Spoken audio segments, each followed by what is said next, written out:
ગુજરાતમાં સત્તાની સેમીફાઇનલમાં 15 મહાનગરપાલિકાની અંદર આમ આદમી પાર્ટી તો ન આવી, પરંતુ આદિવાસી વિસ્તારની અંદર ભારતીય જનતા પાર્ટીની ઉપર આમ આદમી પાર્ટીએ ઝાડુ ફેરવી દીધું. મહેનત કોની? તો કે ચૈતર વસાવાની. આદિવાસી વિસ્તારમાં લોકો સાથે મળ્યા, લોકો સાથે વાતચીત કરી, એમના પ્રશ્નને ઉજાગર કરવા માટે એમને બાંહેધરી પણ આપી અને એમના કામ થઈ જશે અને કામ કરવાની જવાબદારી ચૈતર વસાવાની છે તેવી એમણે સ્પષ્ટતા પણ કરી.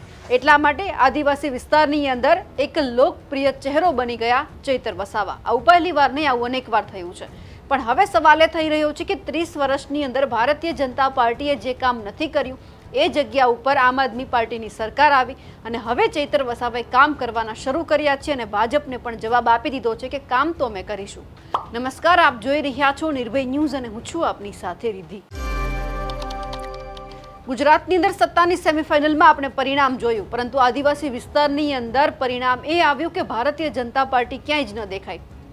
આદિવાસી વિસ્તારના લોકોએ સ્પષ્ટ બહુમતી આપી ચૈતર વસાવાને, આમ આદમી પાર્ટીને, અને કહી દીધું કે અમારા માટે ચૈતર વસાવા કામ કરે છે તો પછી અમારા ચૈતર વસાવા જ જોઈએ છે. ઘણી બધી તાલુકા પંચાયત આમ આદમી પાર્ટી અહીંયા જીતી લીધી. નર્મદા જિલ્લા પંચાયત આખી જીતી. જ્યારથી નર્મદા જિલ્લા પંચાયત આમ આદમી પાર્ટીએ જીતી છે ત્યારથી એક જ સવાલ થઈ રહ્યો હતો કે ચૈતર વસાવા કામ કઈ રીતે કરશે, અને ચૈતર વસાવાએ કામ કરવાના શરૂ પણ કરી દીધા છે કે જે જગ્યા ઉપર પીવાના પાણીની સમસ્યા છે, વર્ષો સુધી ત્યાં પાણી નહોતું આવ્યું, એ જગ્યા ઉપર તેઓ પાણી અપાવી રહ્યા છે પોતાના ખર્ચે. એટલે હવે ક્યાંક લોકોને એવું લાગી રહ્યું છે કે ખરેખર ભાજપે જે ગ્રાન્ટમાંથી કામ કરવાનું એમાંથી નથી કર્યું, પરંતુ ચૈતર વસાવા પોતાના ખિસ્સાના પૈસા વાપરી અને કામ કરી રહ્યા છે. એમનો એક દાખલો છે કે તેઓ 2 દિવસ પહેલા જે તુમડાવાડી ગામ છે ત્યાં એ લોકોને જે પીવાનું ચોખ્ખું પાણી નહોતું મળતું, એટલા માટે સ્વખર્ચે એમણે ત્યાં બોર બનાવ્યો અને એ બોરમાંથી હવે તમામ લોકોને પીવાનું પાણી મળશે. એક પોસ્ટર એમનું ખૂબ વાયરલ થયું હતું કે આઝાદીના 78 વર્ષ બાદ નર્મદા જિલ્લાના તુમડાવાડી ગામને પહેલીવાર ચોખ્ખું પીવાનું પાણી મળવાનું છે. 3 દ્રશ્ય પણ તેમણે અલગ અલગ અહીંયા મૂક્યા હતા. પાણી માટે સંઘર્ષ, પહેલા બોરનું ડ્રીલનું કામ અને હવે મળશે ચોખ્ખું પાણી. નર્મદા જિલ્લામાં આમ આદમી પાર્ટીની સરકાર બનતા જ આમ આદમી પાર્ટીના આંબાવાડી જિલ્લા પંચાયતના સભ્ય ધેમસીભાઈ અને ચિગદા તાલુકા પંચાયતના પ્રમુખ રમેશભાઈ સ્થાન ઉપર હાજર રહ્યા હતા. એ સમયે આ બોર બનાવવામાં આવ્યો છે.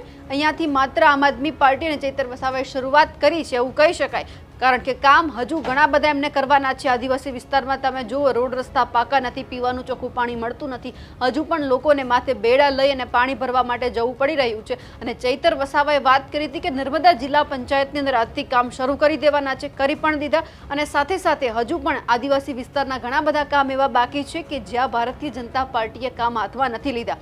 હવે ઘણી બધી તાલુકા પંચાયત છે, ચિગદા હોય, સાગબારા, દેડિયાપાડા, બધી તાલુકા પંચાયત જ્યારે આમ આદમી પાર્ટીએ બનાવી છે એટલે ચૈતર વસાવાનું કામ હજુ વધી ગયું છે. હા, તેઓ જો થોડા સમય માટે દેડિયાપાડામાં નથી જઈ શકવાના, પરંતુ દેડિયાપાડાની અંદર પણ લોકો કહી રહ્યા છે કે ભલે ચૈતર વસાવા અમારા જિલ્લામાં ન આવે, અમારા સિટીમાં ન આવે, પરંતુ અમારા કામ છે એક પણ બાકી નથી રહેતા. ચૈતર વસાવા ન હોય તો એમની ટીમ છે અમારા કામ કરીને બતાવે છે. ઘણી બધી વખત એવું જોયું કે જે પરિવારને મદદની જરૂર હોય, ચૈતર વસાવા નથી પહોંચી શકતા તો એ પોતાના ધર્મપત્નીઓને ત્યાં મોકલે છે, પોતાની કમિટીને ત્યાં મોકલે છે અને કામ કરાવે છે. હવે અલગ અલગ વિસ્તારોમાં કામ થઈ રહ્યા છે. હજુ પણ ભારતીય જનતા પાર્ટીએ સત્તાના 30 વર્ષ એમાં તે પોતે કામ કર્યું છે, તેમ છતાં કામ નથી થયા.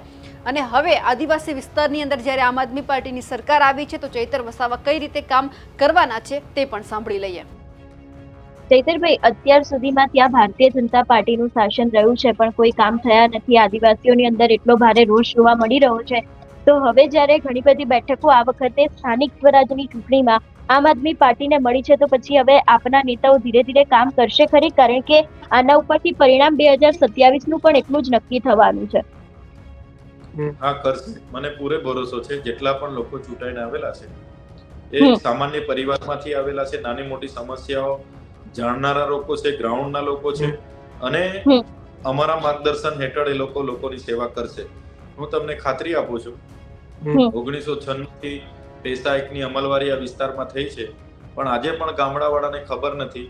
બારોબાર જમીનો જાય છે. શરૂઆત અમારી ત્યાંથી થશે કે એ 1996 ના પૈસા એક્ટની દરેક ગ્રામ સભાઓમાં જાણકારી આપવામાં આવે અને લોકોની એમાં જાગૃતિ વધે. એ કામ અમારું હશે. બીજું કે આ વિસ્તારમાં જે લોકોએ ખેડાણ કર્યા છે એમને એમની સનતો મળી જાય એના પ્રયાસો અમે સરકારમાં કરીશું.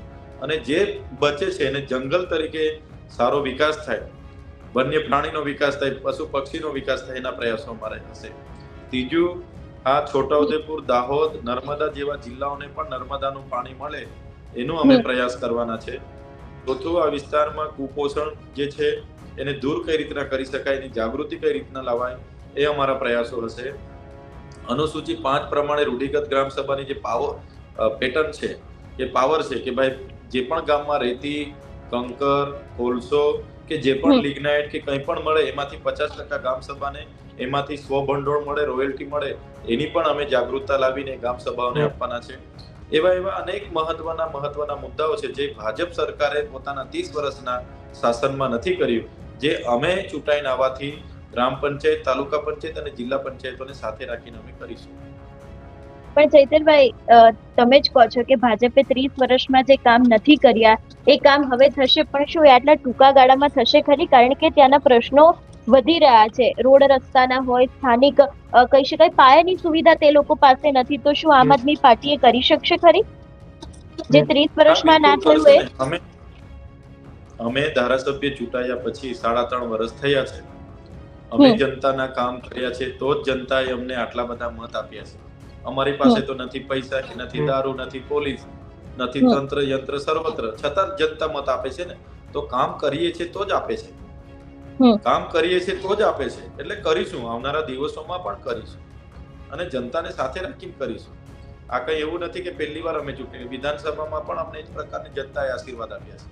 લોકસભા અમે સિટીમાં ભલે હારી ગયા, આ વિસ્તારમાં ડેડિયાપાડા હોય કે નર્મદા, એમાં 60,000 અમારી લીડ હતી. એટલે એવું નથી કે અમે ખાલી બોલીએ છીએ, અમે કામ કરીએ છીએ, જનતાની વચ્ચે રહીએ છીએ, નાના મોટા સુખ દુઃખના પ્રસંગોમાં સહભાગી બનીએ છીએ. એટલા ચેતર વસાવાએ જે રીતે હવે લોકોને પણ બાંહેધરી આપી દીધી છે કે કામ તો થવાના છે, ભાજપની સામે પડીને ભલે કામ કરવું પડે, પરંતુ જે પાયાની સુવિધા અમારા લોકોને નથી મળતી એ અમે લઈને જંપવાના છીએ. ચેતર વસાવાએ જે વાત કરી છે અને અત્યારે જેઓ કામ કરી રહ્યા છે તેમને લઈ આપ શું માનો છો, કમેન્ટ કરીને ચોક્કસથી જણાવજો. સાથે જ અમારી નિર્ભય ન્યૂઝ ચેનલને લાઇક, શેર અને સબસ્ક્રાઇબ કરવાનું ભૂલશો નહીં. નમસ્કાર.